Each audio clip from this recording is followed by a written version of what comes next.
The massive training dome echoed with the grunts and groans of alien cadets. Among them, a single human, Marcus Hale, stood out. Not just for his bipedal form, but for the calm resolve in his eyes. Their drill sergeant, a creature of sinew and scales named Cathar, slithered onto the central platform, its voice a gravelly boom that cut through the exhaustion. "You call this effort pathetic? You disgrace the uniform, the Empire, and yourselves." Cathar's gaze landed on Marcus, a sneer twisting its reptilian lips. "Especially you, primate. You think just because you're the first of your kind here, you get a free pass? Let's see how your delicate Terran physiology handles a real workout. Dome AI, initiate gravity stress protocol. Level 5. A low hum filled the air.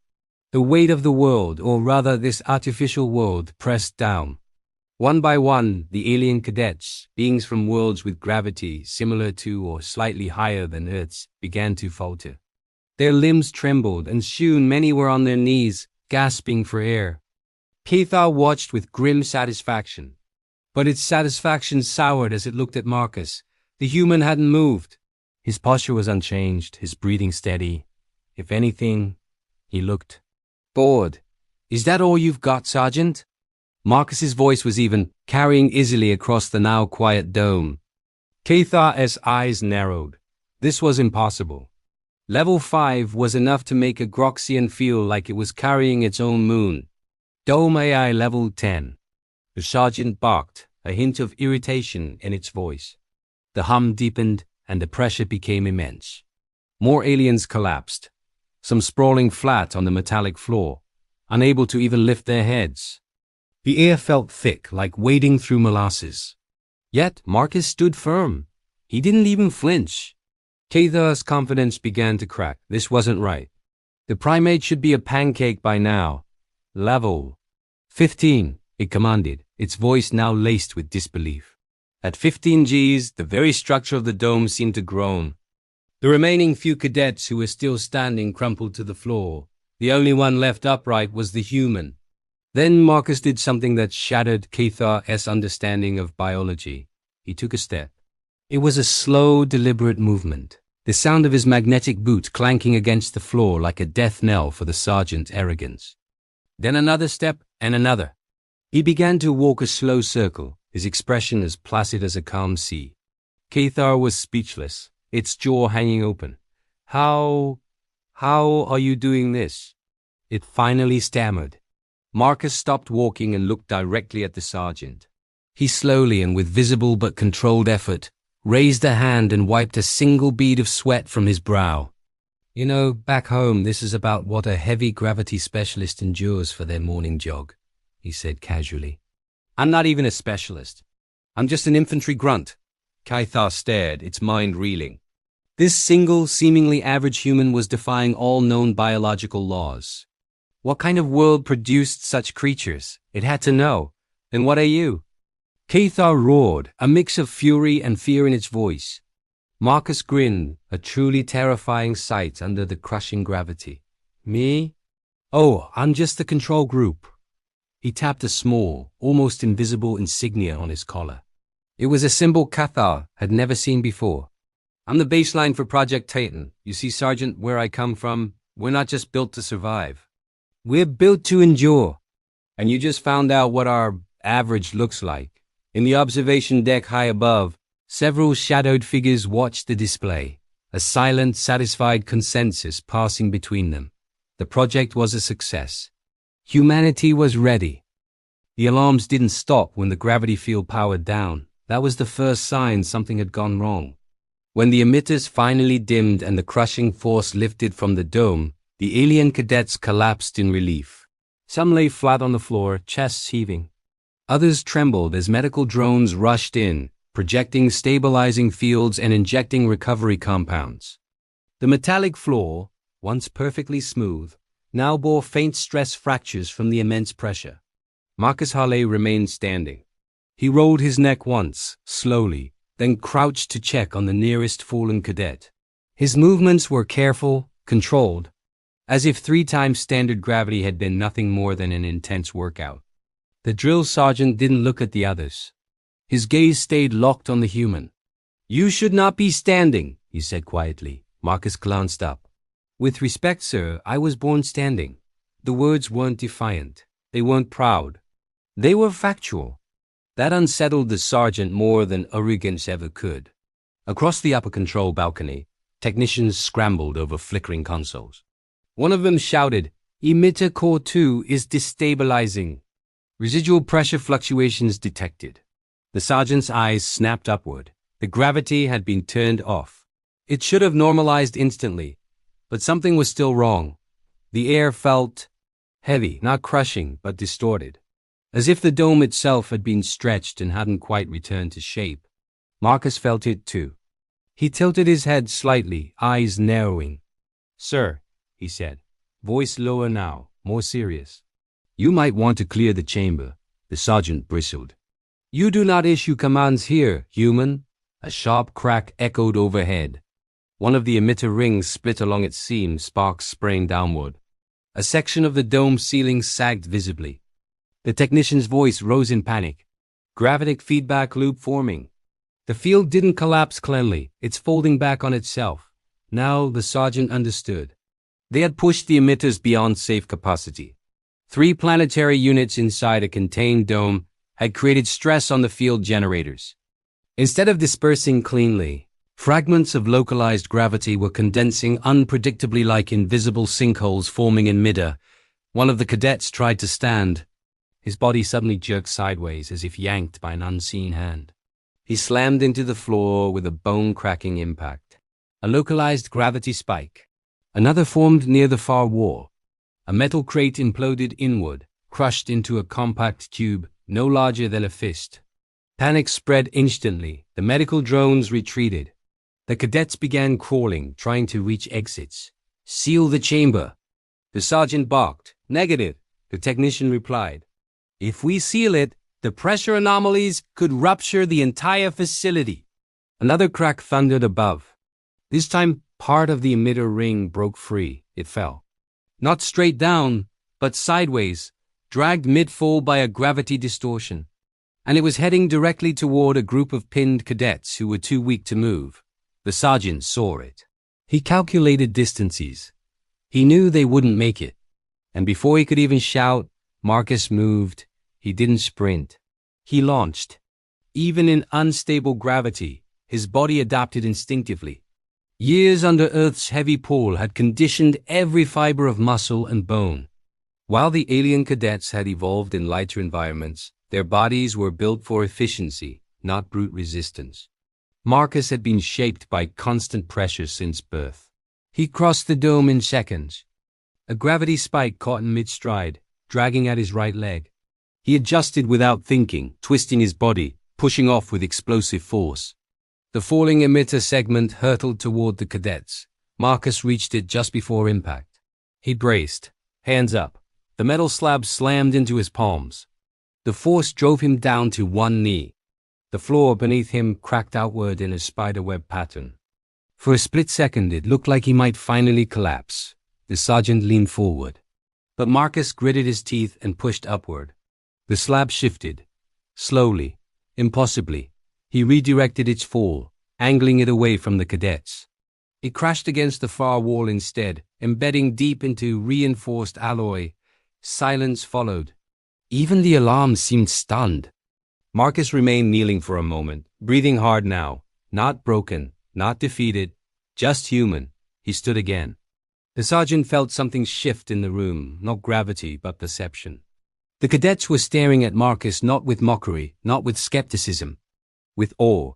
The technician's voice came through again, more controlled this time. Stabilization sequence initiated. Gravity distortions dissipating. The invisible sinkholes faded. The air lightened fully. Emergency lighting bathed the dome in dim amber. Marcus walked back toward the center of the chamber. The sergeant descended from the balcony ramp slowly, boots echoing across the fractured floor. He stopped several paces away from the human. "You intervened," he said. "Yes, sir. You were not ordered." "No, sir." The sergeant studied him carefully. "You risked your life for cadets who would have mocked your species." Marcus shrugged lightly. Gravity doesn't care who you are. And neither do I. The words settled heavily, because that was the real difference. The alien military used gravity as a weapon. Humans lived with it as a constant companion. The sergeant finally spoke, quieter now. You endured triple planetary force. You moved within instability. You prevented casualties. Marcus didn't respond. He didn't need to. Up on the balcony, one of the technicians accessed a restricted terminal. A red notification flashed across the screen. Project Threshold monitoring activated. Transmission sent. Somewhere beyond the training facility in a secured orbital command station, a panel lit up. And for the first time, the high command began to pay attention. Because the test had never truly been about breaking a human. It had been about measuring a limit. And they were starting to realize they hadn't found it. The Galactic Union's training grounds on Xylos were legendary. A crucible designed to forge the finest soldiers from across 100 star systems. It was here that Private Marcus Hale of the Terran Expeditionary Force found himself, sweat stinging his eyes, muscles screaming under the artificial gravity of the combat simulator. His alien squadmates, the insectoid Cathar and the reptilian Slith, moved with a practiced ease he could only envy. They were born on high-gravity worlds, their bodies naturally adapted. Humans, not so much. Earth was a 1G paradise, a gentle cradle. Here, under 3 times that pressure, every step was a battle. The objective was simple: secure the central beacon. The simulation, however, was anything but. Plasma bolts seared the air as holographic drones swarmed their position. Slith hissed a warning, his scaled body a blur as he dodged a volley. Hale, cover our flank. The suppressors are locking on. Marcus grunted, his breath coming in ragged gasps. He hoisted his pulse rifle, the weapon feeling like it was forged from lead. He squeezed the trigger, laying down a curtain of suppressive fire. It was exhausting, bone-crushing work. His armor's exoskeleton whined in protest, struggling to augment his strength against the crushing gravity. Then disaster struck. A stray plasma shot, meant for a drone, ricocheted off a metallic strut and slammed directly into the gravimeter control panel on the wall. The air shimmered. The oppressive weight vanished for a split second, a blissful moment of release before it returned with a vengeance. But something was wrong. The gravity field wasn't stable. It pulsed, fluctuating wildly. One moment, Marcus felt weightless. The next, he was slammed to the floor by a force that felt like 5, maybe 6 Gs. The emergency alarms blared, a piercing shriek that cut through the chaos of battle. System malfunction. Grav field unstable. Evacuate simulation chamber immediately. The automated voice commanded. Slith and Cathar were already scrambling for the exit, their superior high-G physiology allowing them to crawl even under the immense pressure. Marcus tried to follow, but his body wouldn't obey. The fluctuating gravity was disorienting, nauseating. He pushed himself up, only to be flattened again. That's when he saw it. A massive support beam, dislodged by the plasma blast and the subsequent grav spikes, was groaning under the strain. It was directly above the main exit, the only way out. Sparks cascaded from its stressed joints. It was going to collapse, trapping them all. Move! Get out of there! Marcus yelled, his voice strained. Cathar clicked his mandibles in panic. We are pinned! The beam will fall! Without a second thought, driven by an instinct he didn't know he possessed, Marcus lunged. Not towards the exit, but towards the falling beam. He planted his feet, bent his knees, and braced himself. The full weight of his 1G upbringing, his entire evolutionary history, seemed to coalesce in that single moment. The massive durasteel beam, weighing several tons even under normal gravity, came crashing down, and it stopped. It stopped on his shoulders. The sound was deafening, a shriek of metal on armor. The plates on his exoskeleton buckled and cracked. Red warning lights flashed across his visor. Pain, white-hot, and absolute exploded through his body. His legs trembled, threatening to give way, but he held. For a crucial second, then 2, then 5, he held the crushing weight, creating a small gap. It was just enough. Go! Now! He roared through clenched teeth. Slith and Cathar didn't hesitate. They scrambled under the beam and through the doorway to safety. Once they were clear, Marcus let out a final primal scream and collapsed, the beam crashing down onto the empty floor where he had just been, sealing the exit with a deafening finality. Far above the training grounds, in the silent, sterile observation deck of High Command, the incident did not go unnoticed. Grand Marshal Vorlag of the Volian Empire, a being whose very presence commanded respect, leaned forward, his multiple eyes fixed on the replay. His adjutant, a slender Lyrian named Ilara, reran the sensor data, her face a mask of disbelief. "Marshal, readouts confirm. The grav field spiked to 7.2 Gs at the moment of impact. The structural integrity of that beam under that pressure. The force the human soldier withstood it's mathematically impossible." Vorlag was silent for a long moment, his gaze distant. The Galactic Union had strict protocols. Species were categorized, their strengths and weaknesses meticulously documented. Humans were filed under Class D low-G welders, fragile skeletal structure, limited load-bearing capacity, not suitable for high-impact frontline roles. They were considered support troops, technicians, diplomats, cannon fodder in the bluntest terms. Yet the data scrolling across the screen told a different story. "Pull up the classified archives on Sol 3, Vorlag commanded, his voice a low rumble. "Cross-reference with biomechanical resilience, cellular regeneration, and gravitational adaptation. I want every scrap of data we have on this species, no matter how trivial." Alara's fingers flew across the console. "Marshal, most of the data is from initial contact surveys. Standard atmospheric and biological workups. Nothing suggests this level of physical tolerance." "Keep digging," Vorlag insisted. "There is something we missed. Something fundamental." For hours, they sifted through layers of classified information. They analyzed human physiology down to the molecular level. They looked at bone density, muscle fiber composition, and the unique protein structures that held them together. And then, buried in a sub-file of a forgotten ecological survey of Earth, they found it. It wasn't in their military capabilities or their technological advancements, it was in their history. The data presented a world of constant, chaotic gravitational stress, not from the planet itself, but from their own evolution and activities. The analysts showed simulations of humans falling from trees, stumbling on uneven ground, lifting heavy objects, and engaging in high-impact sports. They showed records of humans surviving falls, car crashes, and building collapses that would pulverize the bones of almost any other known species.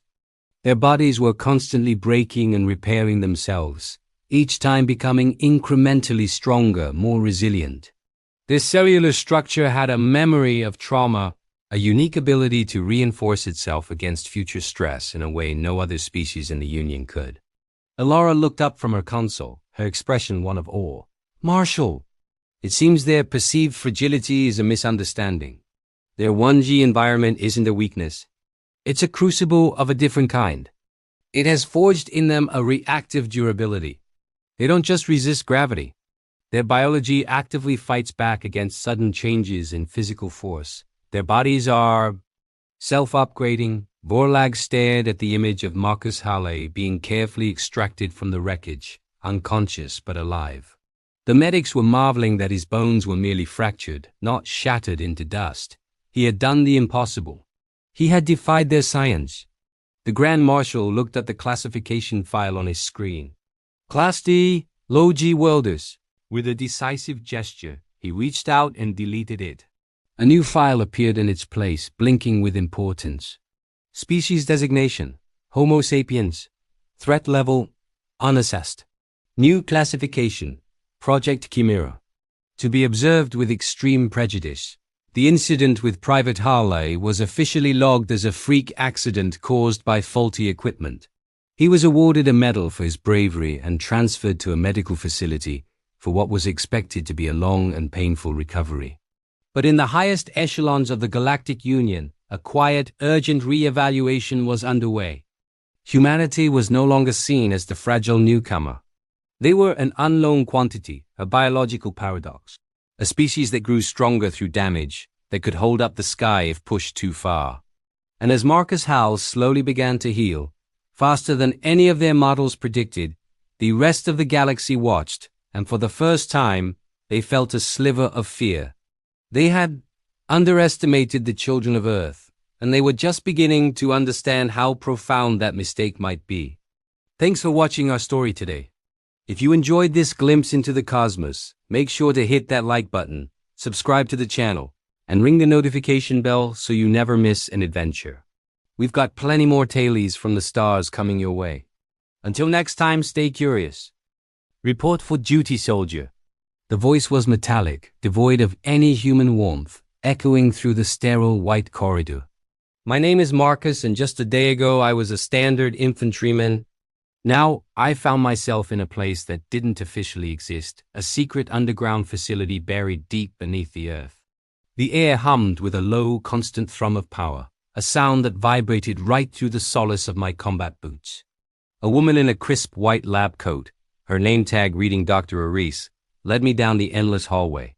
She didn't say much, her expression as clinical as our surroundings.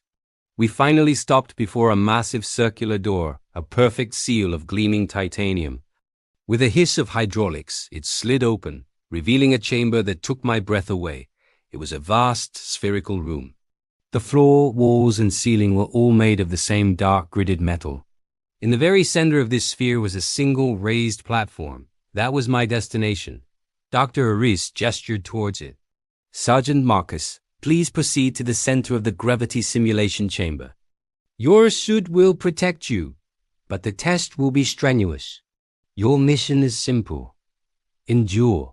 My suit was a marvel of engineering, a second skin of reinforced polymers and microservos designed to counteract immense physical stress.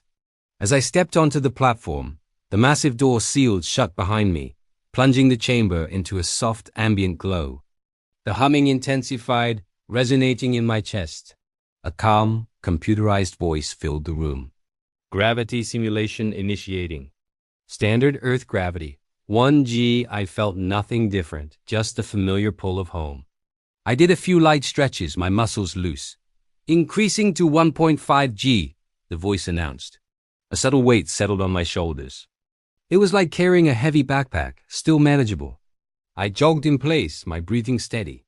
Increasing to 2G, now it felt like another person was sitting on my shoulders.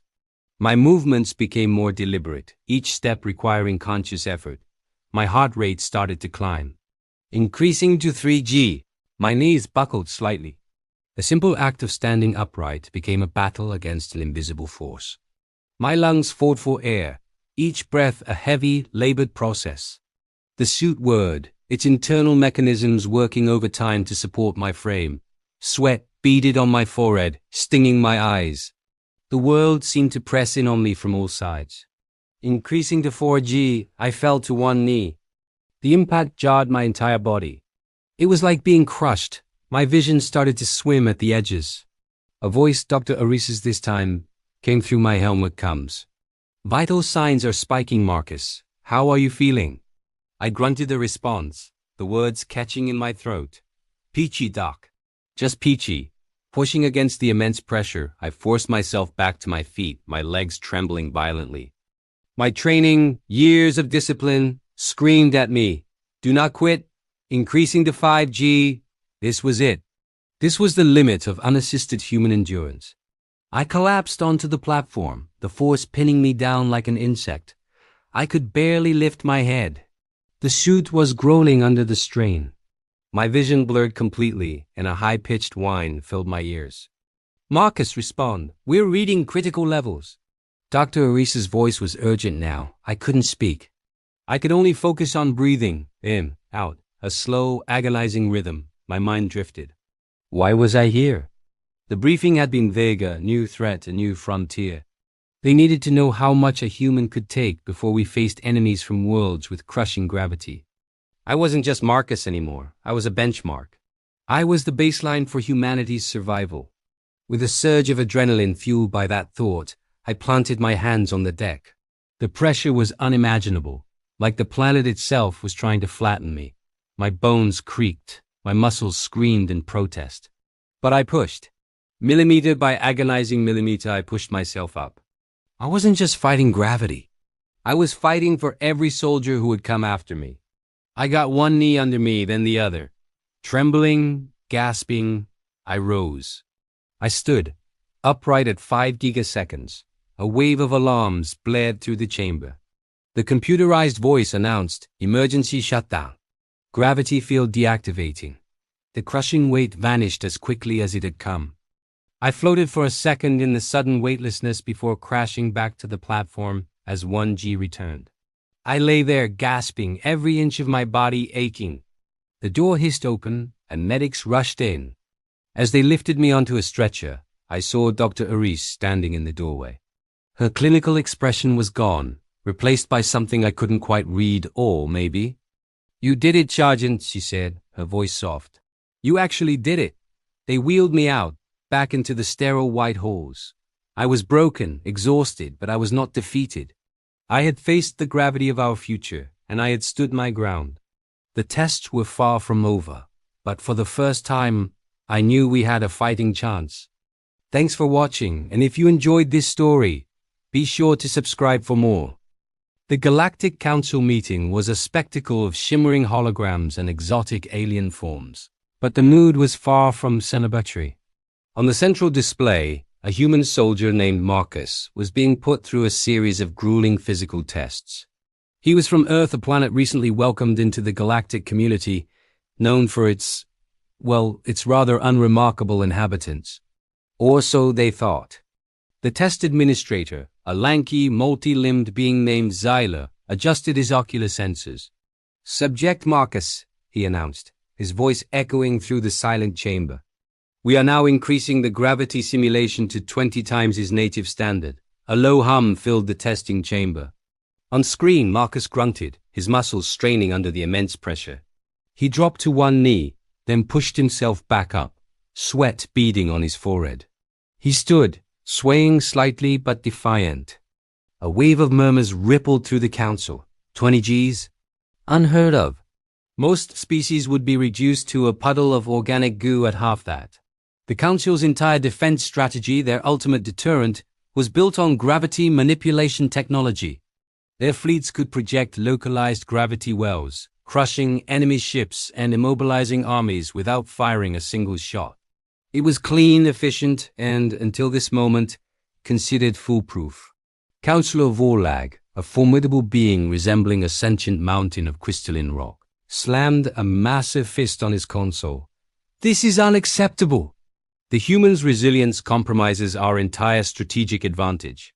What if their whole species is like this?" Zilla keyed in another command. Increasing to 25 Gs. The hum intensified.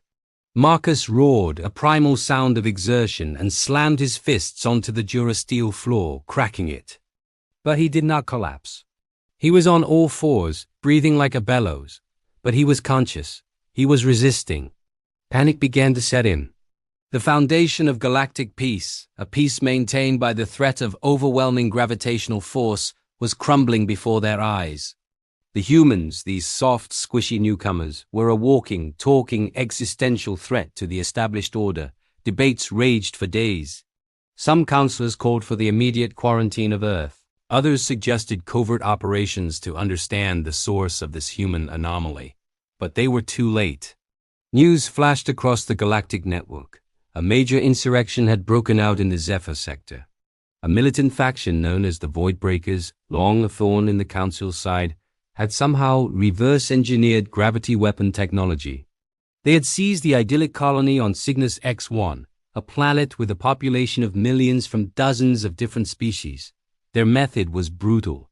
They didn't bomb the cities from orbit. Instead, they enveloped the entire planet in a crushing gravity field, ratcheting it up to 15 Gs. It was a siege of unimaginable horror. No ship could land, no troops could be deployed. Rescue and relief efforts were impossible. The Council's own fleets were useless. They couldn't counter the gravity field without pulping the very people they were trying to save. The colonists were trapped, slowly being crushed in their own homes. The Council chamber was a tomb of despair. They had been outmaneuvered, their greatest weapon turned against them. For the first time in centuries, they were powerless. Then, a junior aide, a nervous, fetid avian, cleared his throat. "Councillors," he chirped, "there is one option. The human subject, Marcus. He can withstand the gravity. All eyes, holographic and organic, turned to the screen where Marcus's file was displayed. It was a desperate, insane idea. Send one man, a single soldier from a backwater planet, against an entire army of insurgents wielding the galaxy's most powerful weapon. It was suicide, but it was also the only chance they had. A shuttle, specially reinforced, descended through Cygnus X1's soupy, pressurized atmosphere. It groaned and creaked, its systems screaming warnings. Inside, Marcus was strapped into a crush couch, his knuckles white. The landing was more of a controlled crash. The ramp lowered and he stepped out into a nightmare. The pressure was immense, a physical weight that tried to drive him into the ground. The air was thick and hard to breathe. Buildings had begun to sag, their structural integrity failing. The silence was the worst part. No birds, no vehicles, just the constant, oppressive hum of the gravity generator. His mission was simple: infiltrate the Voidbreaker's command center and disable the generator. He was a ghost on a dead world. He moved through the eerily quiet streets, his augmented muscles now a necessity for survival, screaming with every step. He saw the grim reality of the siege shapes under tarps, vehicles flattened into the pavement. This wasn't a war. It was a slow, agonizing execution of an entire planet. He found the command center in the planet's capital, a fortified structure that was once the planetary administration building. The insurgents, mostly Kethar, a fierce insectoid species, were cumbersome in the high gravity. They wore bulky exoskeletons just to move, their own biology working against them. For them, this was a hostile environment too. For Marcus, it was just a tough workout. He moved with a speed and agility they couldn't comprehend. He was a blur of motion, a force of nature they hadn't planned for. An alarm blared. A Cathar warrior rounded a corner, its exoskeleton whining, and raised a plasma rifle. The shot was slow, the superheated gas struggling against the dense air. Marcus sidestepped it easily, the bolt hissing past his ear. He closed the distance in 2 powerful strides. He didn't need a weapon. He was the weapon. His fist, powered by earthborn muscle and amplified by righteous fury, smashed through the Kethar S helmet. He fought his way through the facility, a one-man army against a beleaguered garrison. They were clumsy, slow, trapped in their own weapon. He was in his element. He was the monster in their closet, the impossible variable they never accounted for. He finally reached the generator room, a vast chamber dominated by a pulsating orb of energy. It was surrounded by technicians in even heavier environmental suits. The lead insurgent, a hulking Kethar with scarred mandibles, turned to face him. "The human," he rasped, his voice distorted by his helmet speaker. "They said you were impossible. I'm just stubborn," Marcus grunted, dodging a stream of plasma fire. He vaulted over a console, the incredible gravity lending a strange, brutal grace to his movements. He fought with an efficiency born of necessity, a punch here, a kick there. He used their own sluggishness against them, weaving through their attacks, a phantom they couldn't touch. He reached the primary control console. A technician lunged at him, but Marcus simply shoved him aside. The heavily suited Kethar flew backward as if hit by a freight train, crashing into the far wall. Marcus's fingers flew across the control panel. He didn't know the language, but he knew machines. Overload sequences, emergency shutdowns, they were universal concepts. Sparks erupted, alarms shrieked. The pulsating orb flickered and died. The soul-crushing hum that had permeated the entire planet ceased. In the sudden silence, the only sound was Marcus's own ragged breathing.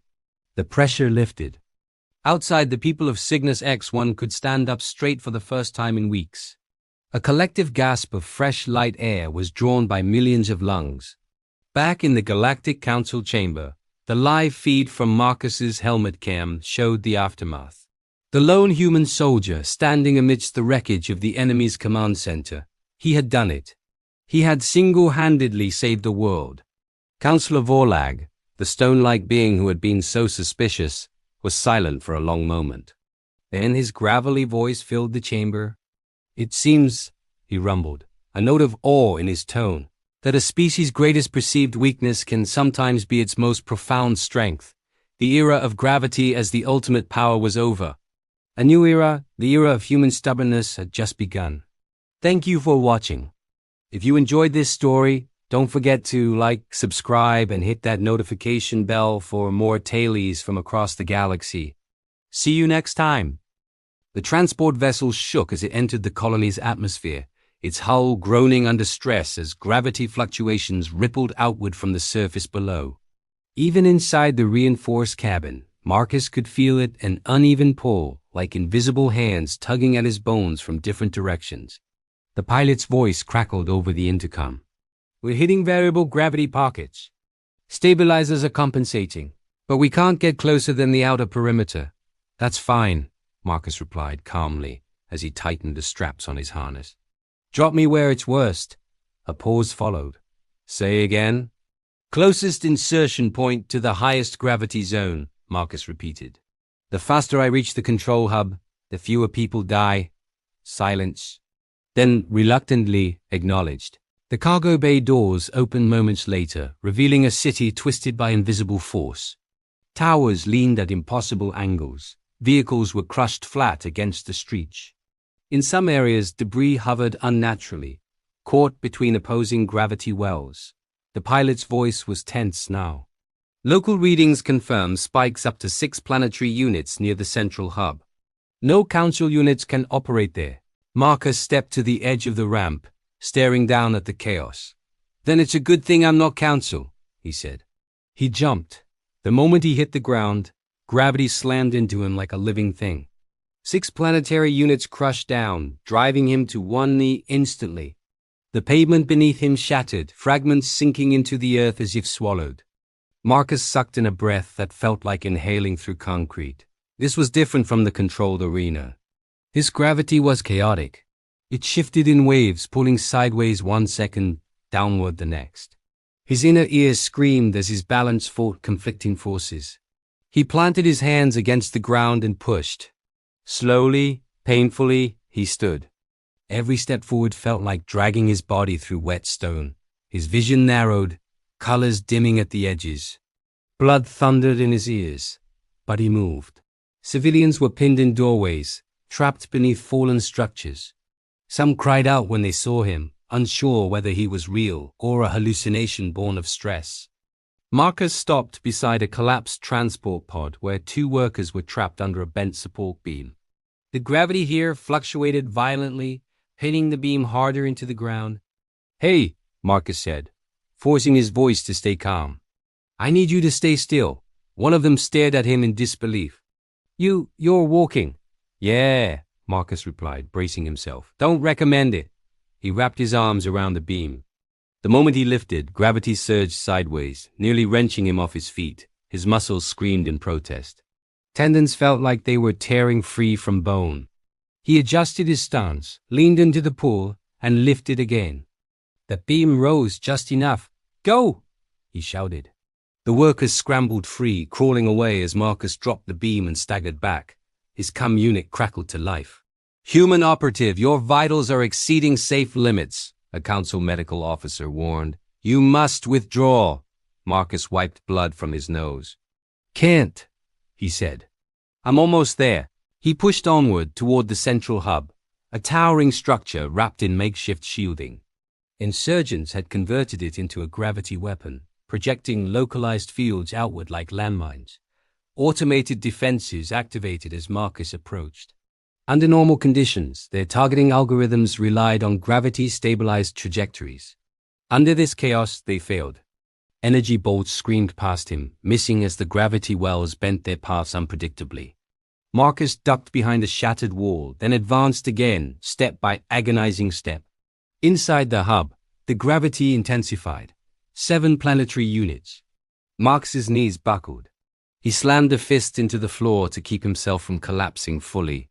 The metal warped under his hand. 7, he muttered through clenched teeth. Of course, his cum unit lit up again. The silver-skinned officer's voice came through, strained.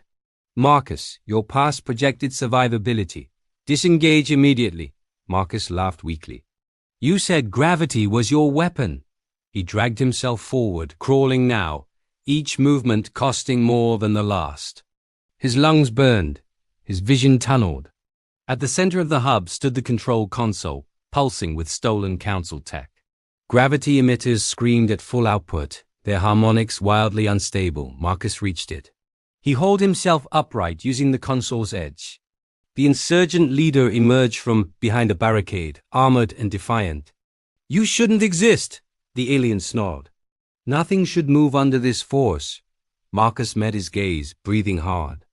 "Yeah," he said quietly. "We get that a lot." The insurgent fired. The shot bent midair, dragged downward by the gravity field, striking the floor meters short of Marcus. Marcus lunged forward, grabbed the alien by the armor, and drove him into the console. The gravity field stuttered. Warning alarms blared. Marcus slammed his hand onto the emergency override. "Disabling field," he gasped. The gravity collapsed. Instantly, the crushing force vanished. Marcus fell forward, hitting the floor hard as normal gravity returned. Outside, across the colony, buildings groaned as pressure released. Civilians gasped as they could finally move again. Emergency teams flooded in. Inside the hub, Marcus lay still, chest rising and falling shallowly. "Marcus!" The officer's voice came through urgently. "Respond!" After a long moment, Marcus coughed. "Still here," he rasped. Silence followed on the channel. Not relief. Something heavier. Because the data streaming back to High Command now showed something undeniable. A human had operated under 7 planetary gravity units, not in a lab, not in training, in combat. And gravity, once the galaxy's ultimate weapon, had just failed in real conditions. The gravity collapse was immediate and undeniable. Across the colony, debris shifted back into place, but the damage was already done. Streets were fractured, vehicles crushed, and buildings tilted precariously. Emergency teams rushed in, but the shock on their faces said it all. This was beyond anything they had ever seen. Marcus Hale sat on the floor of the central hub, breathing heavily. His muscles burned, every joint felt like it had been filled with molten iron, but he was alive, functional. In fact, he was already calculating his next moves. For Marcus, survival wasn't just about endurance, it was about calculation. The insurgent leader he'd thrown into the console groaned. Marcus didn't even look at him. There was no time for mercy. His eyes scanned the room, noting the unstable emitters and emergency overrides. Every hostile environment was just data to him, information that could be turned into survival. A silver-skinned officer's voice crackled through his cum. "Marcus, status report. Are you operational?" "Yes," Marcus said, catching his breath. "Field disabled. Civilians are moving. Insurgents neutralized." "Excellent," the officer replied. "High Command is reviewing live feeds. Reports indicate you operated under 7 planetary units without augmentation. They are reconsidering strategic doctrine." Marcus let out a short, dry chuckle. "Gravity's never been much of a problem. It's the unpredictability that counts." Outside, emergency drones swept in, stabilizing the gravity fluctuations. Civilians scrambled, fear and confusion on their faces. They looked at Marcus with a mix of relief and astonishment, a human who had just survived what should have been lethal. But he didn't have time to dwell on it. Gravity had been their weapon. Now it was neutralized. And the insurgents weren't the only ones paying attention. Far above in orbit, the Council's command station hummed with urgency. Panels flashed red as algorithms processed Marcus's actions. What the data revealed was alarming. He hadn't just survived. He had adapted on the fly. Where the field fluctuated, he anticipated it. Where the pressure increased, he compensated almost instinctively. It wasn't just biology, it was strategy, reflex, and instinct, honed by constant exposure to extremes. "Recommend recalibration of all gravity-based operations against humans," an analyst said quietly. "If one unmodified human can do this, an elite operative could exceed expectations." "Noted," the senior officer replied, staring at the screen. "We need contingency plans." Back on the ground, Marcus moved through the hub. Insurgents who were still conscious raised their hands in surrender, bewildered and defeated. He intercepted any who tried to flee, his every movement accounting for the residual instability. He was fast, calculated, and unflinching. "Status?" a junior council officer asked over a secure comm link. Area secure, Marcus replied, his voice steady. Civilians safe. Insurgents contained. Gravity field disabled permanently. There was a pause. High Command wants you to extract immediately. They're sending transport, but they also want data. All of it.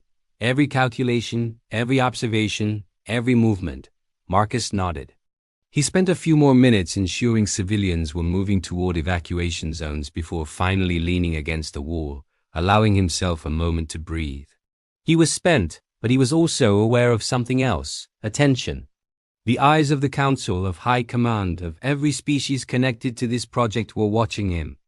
They had weaponized gravity for centuries, designed it to control and dominate. And here he was, a single human, proving their assumptions about Earth's population were entirely wrong.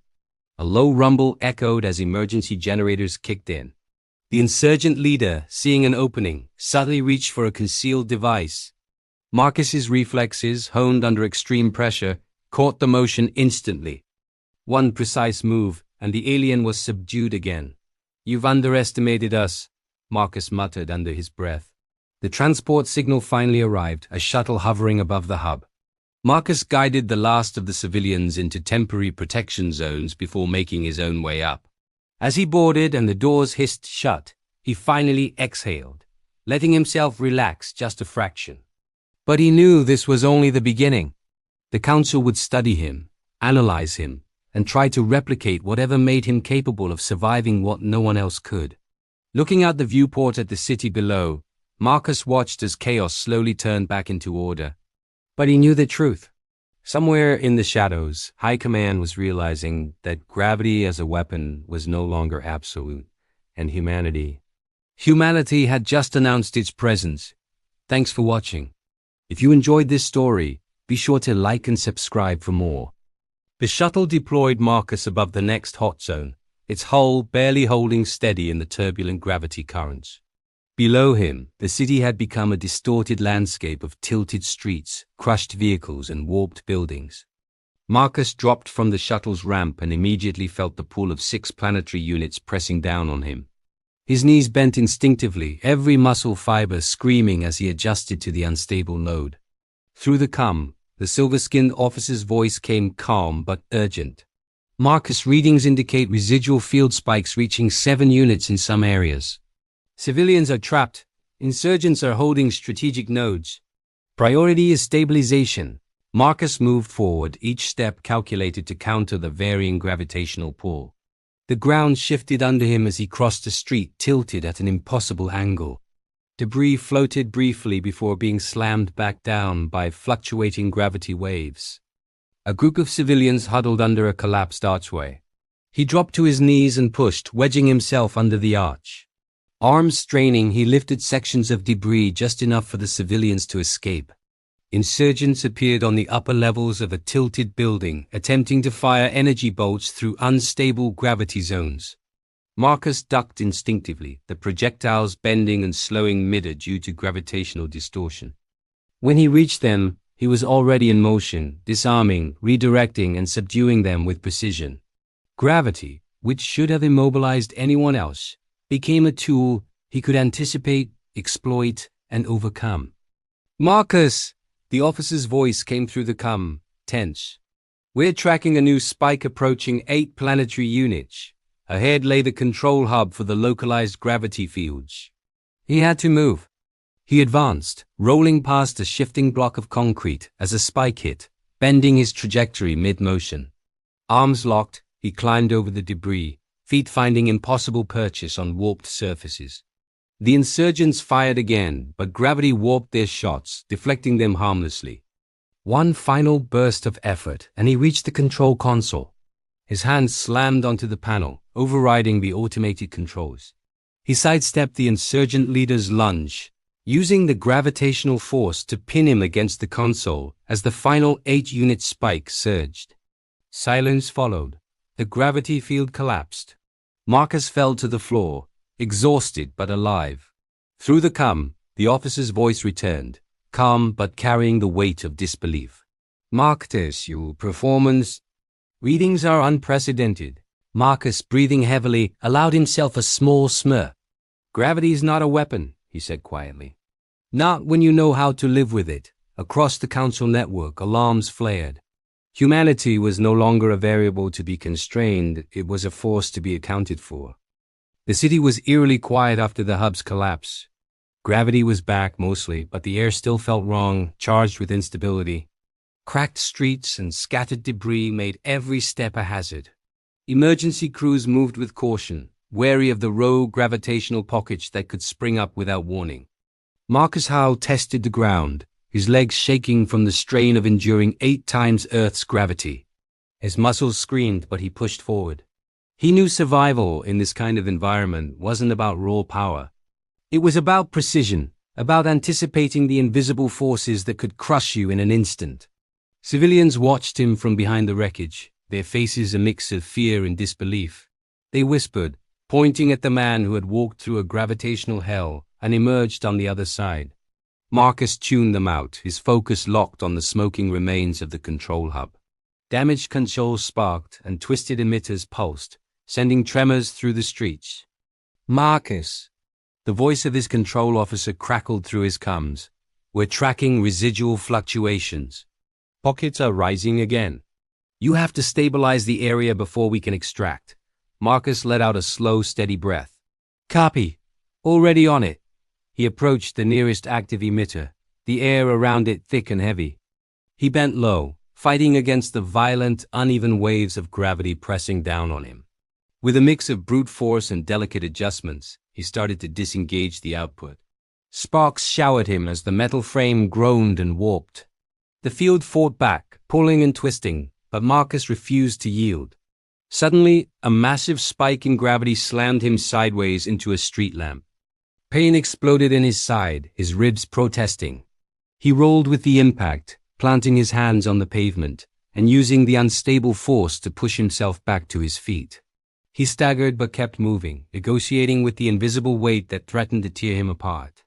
Behind him, the last of the insurgents were regrouping, trying to regain control. But they were slow, clumsy in the intense gravitational field. Marcus was faster. His body remembered the lessons of his high-gravity homeworld, the constant pull, the reflexive balance, the instinct for survival. Humans endured.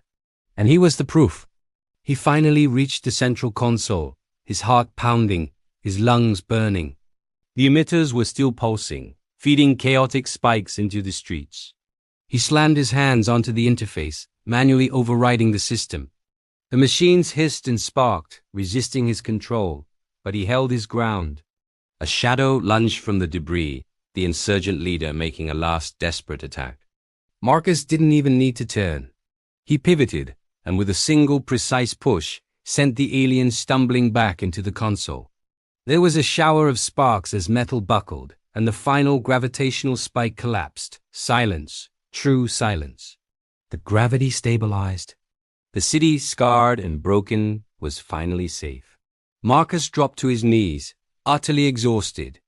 His muscles trembled violently, his chest heaving with each ragged breath. Every joint screamed in protest, but he was alive. The officer's voice returned, filled with awe. Marcus, you did it. Operational under 8 planetary units. Combat effective. The civilians are safe. This changes everything. Marcus's voice was a raw whisper. Gravity isn't a weapon. Not if you know how to live with it. There was a long pause on the other end. Then the officer spoke again, his tone almost reverent. High command. They will want to speak with you. Immediately. Marcus slowly pushed himself to his feet. Every movement was agony, but he moved with the same calm precision as before. The galaxy had just watched a lone human survive the impossible. And now, everyone was forced to reconsider what that meant. Deep in orbit, the data panels of High Command flashed red. Their models were recalculating. Humanity's baseline was no longer just a number. It was a threat. And Marcus Hale was the one who had just proven it. In the 25th century, humanity reached for the stars, but some stars pushed back. On Kepler 186f, a thriving human colony faced a new kind of terror. Insurgents had turned the very gravity generators that made life possible into weapons of mass destruction. Entire city blocks were either crushed into dust or flung violently into the sky by unpredictable gravity spikes. The Galactic Federation had only one answer: Specialist Marcus Thorne. Marcus wasn't just any soldier. He was unique. A rare genetic mutation, combined with years of brutal training, gave his body the ability to withstand gravitational forces that would tear a starship's hull apart. They called him the Anchor, the only man who could walk through the storm and survive. His drop pod slammed into the planet's surface, the impact barely phasing him. He stepped out into pure chaos. Buildings groaned, twisted into impossible nightmarish shapes. Debris floated lazily one moment, then crashed down with terrifying force the next. His mission was brutally simple: fight through this maelstrom, reach the 5 gravity hubs scattered across the capital city, and shut them down. He sprinted forward, his heavy combat boots locking him to the ground just as a wave of high gravity washed over the street, flattening everything around him into pancakes. Insurgent fire rained down from unstable rooftops, but Marcus ignored it. He was a force of nature sent to combat a man-made one. He plowed through enemy lines, his movements fluid and powerful where any other person would be instantly pinned or pulped. He reached the first hub, a pulsating tower of alien metal. The guards were ready for a fight, but they weren't ready for him. As the gravity field around the hub intensified, they were thrown around like rag dolls. Marcus simply planted his feet, drew his sidearm, and methodically cleared the area. He slammed the deactivation charge onto the console, and with a low hum, the crushing pressure vanished. 1 down, 4 to go. The journey to the next hubs was a blur of brutal combat and sheer survival. He surfed waves of low gravity, leaping across chasms that were once busy city streets. He powered through high G zones, his skeleton creaking under the strain but never breaking. He became a legend whispered among the terrified colonists and a nightmare for the insurgents. He was the ghost who walked through the crush. At the central hub, the mastermind behind the chaos awaited him, a former Federation engineer, twisted by a radical ideology. He activated the final failsafe, cranking the gravity to its absolute limit, hoping to implode the entire district with Marcus at its heart. The engineer's own body was torn apart by the very forces he unleashed, but Marcus stood firm. Every muscle screamed, his vision tunneled, yet he pushed forward, one agonizing step at a time. It felt like carrying a mountain on his shoulders. He finally reached the console, his fingers fumbling with the controls. With a final, desperate push, he slammed his fist onto the emergency shutdown panel. Silence. The artificial gravity died completely, leaving the city in a calm, eerie weightlessness for the first time in weeks. Marcus collapsed, his body finally succumbing to the inhuman strain. Rescue teams found him minutes later, unconscious but alive, the sole figure at the center of the now quieted storm. News of the Anchor's victory spread across the galaxy like wildfire. He had faced a weapon that defied physics itself, and he had won. He wasn't just a soldier. He was a symbol of humanity's unyielding resilience. On Kepler 186f, they began to rebuild, forever telling the story of the man who could not be crushed, the man who anchored their world and brought them back from the brink.